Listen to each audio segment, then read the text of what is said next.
नमस्कार दोस्तों, स्वागत है आपका ओनली सिविल सेवा में। डेट है आज की 3 सितंबर 2020। चलिए डिस्कशन स्टार्ट करते हैं। Prelim mark booster. आज का जो सबसे पहला आर्टिकल है विश्व नारियल दिवस के बारे में है, जो 2 सितंबर को मनाया जाता है। हाल ही में कल इसे मनाया गया था, कल 2 सितंबर थी। तो विश्व नारियल दिवस से संबंधित जो भी इम्पोर्टेंट फैक्ट्स हैं, जो एग्ज़ाम के पॉइंट ऑफ व्यू से इम्पॉर्टेंट हैं, उनको हम डिस्कस कर लेते हैं।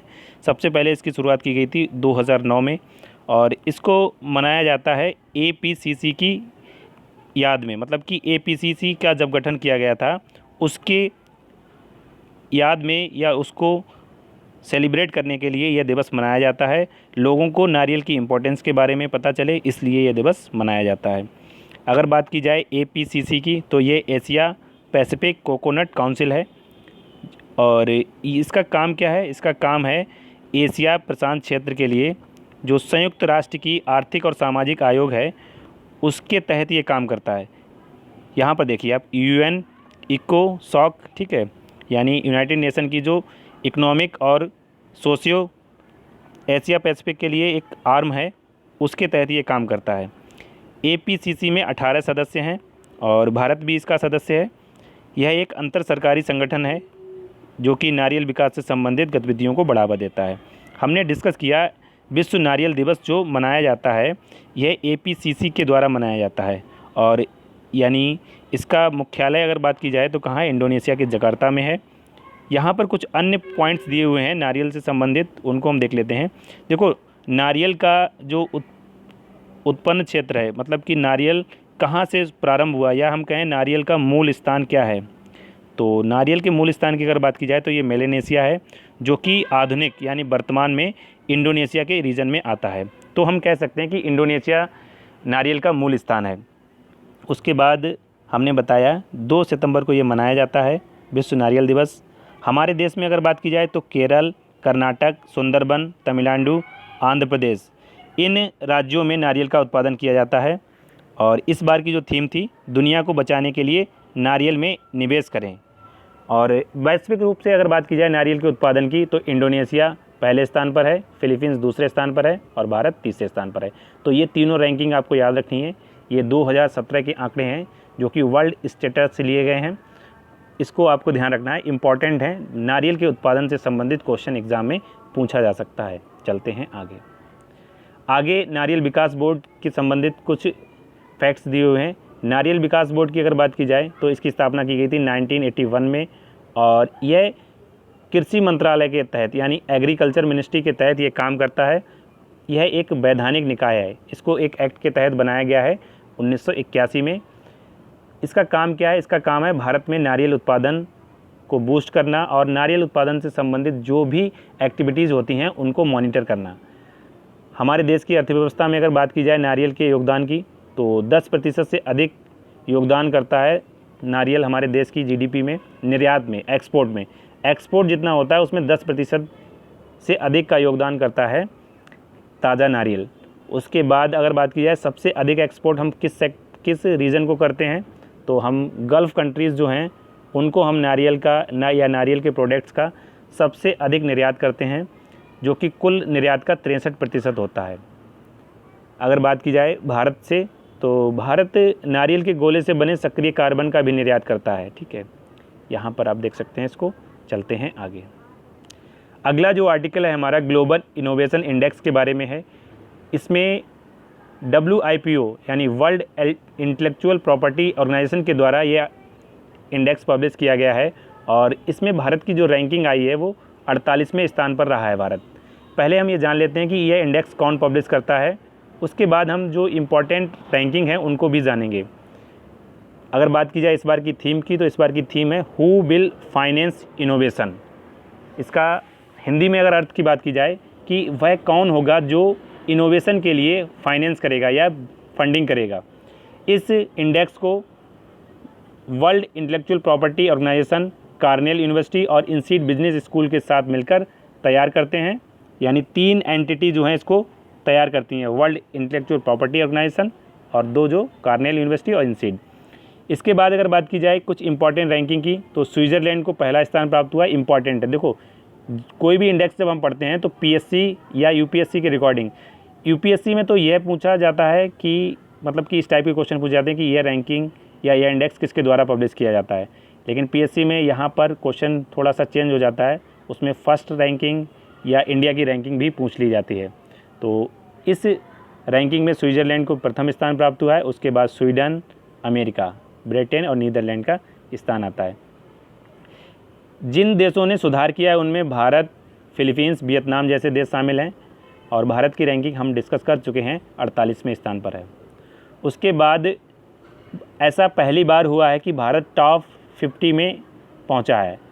ये इम्पॉर्टेंट है, स्टेटमेंट के रूप में एग्ज़ाम में पूछा जा सकता है कि क्या भारत पहली बार टॉप 20 या टॉप 50 में पहुंचा है। तो आपका आंसर होगा बिल्कुल सही, टॉप 50 में तो सही होगा, लेकिन अगर टॉप 20 की बात की जाती है तो नहीं, ठीक है, क्योंकि भारत की जो लेटेस्ट इम्प्रूविंग रैंकिंग है वो है 48। 2019 के इंडेक्स में भारत को 52वां स्थान मिला था। और अगर बात की जाए, भारत तीसरा सबसे इनोवेटिव निम्न मध्यम आय वाला देश है। देखो, निम्न मध्यम आय, अपर उच्च आय, इनके बारे में हम आगे डिस्कस करेंगे कि इनकम की कैटेगरीज़ के अनुसार देशों को कितने भागों में बांटा जाता है। तो भारत निम्न मध्यम आय वाले देशों में तीसरे सबसे इनोवेटिव देश के रूप में उभरा है। चलते हैं आगे इस आर्टिकल में हम WIPO के बारे में जानेंगे, क्योंकि अभी हमने जो रैंकिंग डिस्कस की उसको जारी किया गया है विश्व बौद्धिक संपदा संगठन के द्वारा 2 अन्य संस्थाओं के साथ मिलकर। तो यहाँ पर देखिए आप, WIPO की स्थापना हुई है 1967 में और इसका जो हेडक्वार्टर है वो जिनेवा, स्विट्ज़रलैंड में है। वर्तमान में जो इसके महानिदेशक हैं फ्रांसीसी ग्यूरी और प्रेजेंट में मेंबर देश हैं 191 देश जो हैं इसके सदस्य हैं। इसका काम क्या है? इसका काम है बौद्धिक संपदा सेवाओं के लिए नीति, सूचना और सहयोग के लिए एक वैश्विक प्लेटफॉर्म को प्रोवाइड करना। चलते हैं आगे। अगला जो आर्टिकल है वो आय समूह से संबंधित है। लास्ट आर्टिकल में आय समूह एक वर्ड आया था, तो हम डिस्कस कर लेते हैं ये इनकम ग्रुप क्या होता है। इनकम ग्रुप को तैयार किया जाता है वर्ल्ड बैंक के द्वारा, या हम कहें वर्ल्ड बैंक एक इनकम ग्रुप बनाता है जिसमें विभिन्न कंट्रीज़ को रखा जाता है। और ये 4 कैटेगरीज़ हैं: निम्न आय वाले देश, निम्न मध्यम आय वाले देश, ऊपरी मध्यम आय वाले देश और उच्च आय वाले देश।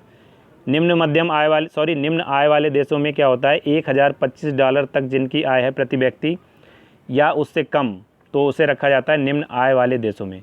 निम्न मध्यम आय वाले देशों में $1026 से $3,995 के बीच की जो इनकम होती है प्रति व्यक्ति, उसको रखा जाता है। ऊपरी मध्यम आय वालों में 3,996 से 12,375 के बीच में जिनकी इनकम होती है उनको रखा जाता है। उसके अलावा सबसे लास्ट में है $12,376 से अधिक प्रति व्यक्ति आय जिस देश की है उसको उच्च आय वाले देशों में रखा जाता है। इस कैटेगरी के अनुसार भारत को दूसरी कैटेगरी में रखा गया है, निम्न मध्यम आय वाले देशों में। चलते हैं आगे। अगला जो आर्टिकल है, जम्मू और कश्मीर में जैव विविधता परिषद की स्थापना की जाएगी, इससे संबंधित है। मोस्टली सभी न्यूज़पेपर्स में ये आर्टिकल पब्लिश हुआ है। तो यहाँ पर हम देख लेते हैं, जम्मू कश्मीर में सरकार ने एक आदेश पारित किया है जैव विविधता परिषद की स्थापना के लिए। इसकी अध्यक्षता की जाएगी मुख्य वन संरक्षक के द्वारा और इसमें 10 सदस्य शामिल होंगे, जिनमें 5 गैर आधिकारिक सदस्य होंगे। इन सदस्यों के कार्यकाल की अगर बात की जाए तो 3 वर्ष का होगा और एक फंड बनाया जाएगा जैव विविधता परिषद कोष, जिसको बायोडाइवर्सिटी काउंसिल फंड भी कहा जाएगा।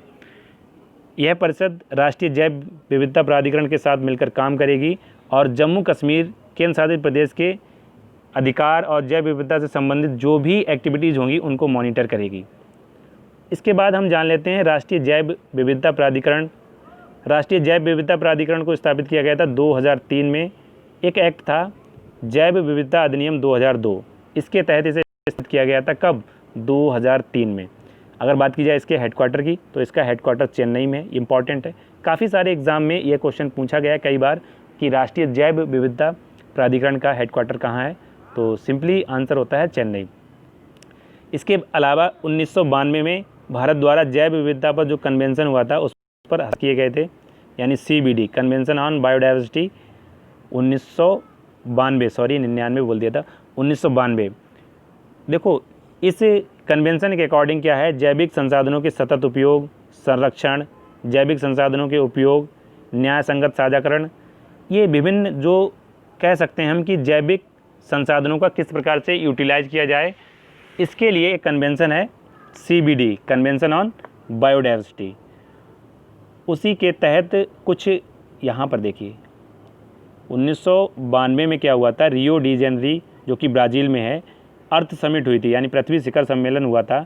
इसमें दुनिया भर के तमाम नेता शामिल हुए थे और सतत विकास, यानी यहाँ पर देखिए सतत विकास को पूरा करने के लिए पूरी दुनिया के लिए एक सहमति बनी थी कि सभी देश मिलकर एक ऐसा टारगेट रखेंगे जिससे कि आने वाली पीढ़ी के लिए संसाधनों को बचाया जा सके या संसाधनों का हम ऐसा उपयोग करें जिससे कि आने वाली पीढ़ियों के अधिकारों में कटौती ना हो। इस सम्मेलन पर हस्ताक्षर करने के बाद भारत ने 2020 तक हासिल किए जाने वाले 12 राष्ट्रीय जैव विविधता लक्ष्य तय किए हैं। उनको हम देख लेते हैं। यहाँ पर देखिए पहला टारगेट है हमारे देश की महत्वपूर्ण आबादी, विशेष रूप से युवाओं को जैव विविधता मूल्यों के बारे में जागरूक करना, राष्ट्रीय योजनाओं प्रक्रियाओं में जैव विविधता मूल्यों को शामिल करना, प्राकृतिक आवास और विखंडन की हानि को कम करना, इस प्रकार की पॉलिसीज़ बनाए जाएं, आक्रामक विदेशी प्रजातियों की पहचान करना, कृषि के स्थायी प्रबंधन के लिए उपाय अपनाना, तटीय समुद्री अंतर्देशीय जल संरक्षण करना, पौधों और पशुधन के आनुवंशिक क्षरण को कम करने के लिए पॉलिसी बनाना, एक अपडेट राष्ट्रीय जैव विविधता कार्य योजना बनाना। अद्यतन का मतलब होता है अपडेट, बिल्कुल लेटेस्ट। जैव विविधता 2011 से 20 के लिए एक रणनीतिक योजना बनाना।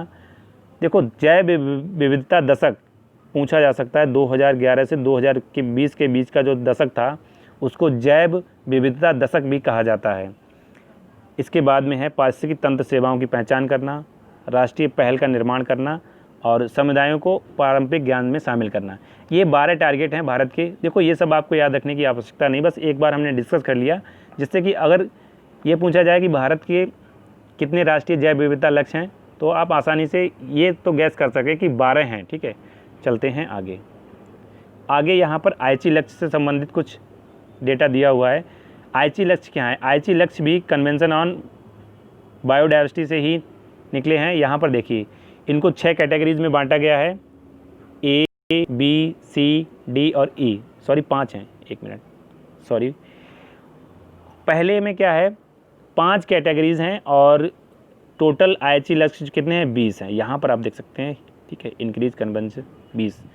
इसमें क्या है कैटेगरीज बाय बांटा गया है। A कैटेगरीज में 4 हैं, B कैटेगरीज में नेक्स्ट 6 हैं, फिर C में 3 हैं और D में 3 हैं, उसके बाद लास्ट में 4 हैं। ठीक है, तो इनको हम एक बार जल्दी से देख लेते हैं कौन सा लक्ष्य किस में शामिल है। देखो इतना डिटेल में आंसर पूछा जाए तो हम ये कह सकते हैं कि केवल आपको ये पता होना चाहिए कि आईची लक्ष्य कितने हैं, 20 हैं और किससे संबंधित हैं, तो ये जैव विविधता से संबंधित हैं। यहाँ पर देखिए आप, पहला क्या है, जैव विविधता के अंतर्निहित कारणों को दूर करना, टारगेट A। इसमें कितने सब टारगेट हैं? 4 हैं। जैव विविधता पर सीधे दबाव को कम करना, टारगेट B। इसमें कितने हैं? इसमें 6-7 टारगेट हैं। और C कैटेगरीज में क्या है, प्रजातियों, पारिस्थितिकी तंत्र और आनुवंशिक विविधता को संरक्षित करना, यानी जेनेटिक डाइवर्सिटी को संरक्षित करना। इसमें कितने हैं? 3 हैं। और कैटेगरी D, सभी पारिस्थितिक तंत्र और जैव विविधता को लाभान्वित करना। इसमें कितने हैं? इसमें 4। और अगर बात की जाए कैटेगरी E की, तो इसमें नॉलेज मैनेजमेंट, पार्टिसिपेट प्लानिंग और क्षमता निर्माण, या हम कहें ज्ञान प्रबंधन, भागीदारी नियोजन और क्षमता निर्माण किस प्रकार से हो, तो इसमें भी 4 हैं। ठीक है, तो इस प्रकार हमने आईची लक्ष्य को शॉर्ट में डिस्कस किया। आपको बस एग्ज़ाम के पॉइंट ऑफ व्यू से याद रखना कि आईची लक्ष्य जो है जैव विविधता से संबंधित हैं और इसमें 20 टारगेट हैं और 5 कैटेगरीज हैं। चलते हैं आगे। तो आज की डिस्कशन में बस इतना ही था। Thank you for watching. अगर आपको ये वीडियो अच्छी लगी हो तो लाइक, शेयर और कमेंट करें और हमारे चैनल ओनली सिविल सेवा को सब्सक्राइब करें, जिस पर आपको द हिंदू, इंडियन एक्सप्रेस और PIB का सारांश हिंदी में डेली अपडेट किया जाता है, जिससे कि आप आसानी से अपनी तैयारी को आगे बढ़ा सकें। Thank you for watching.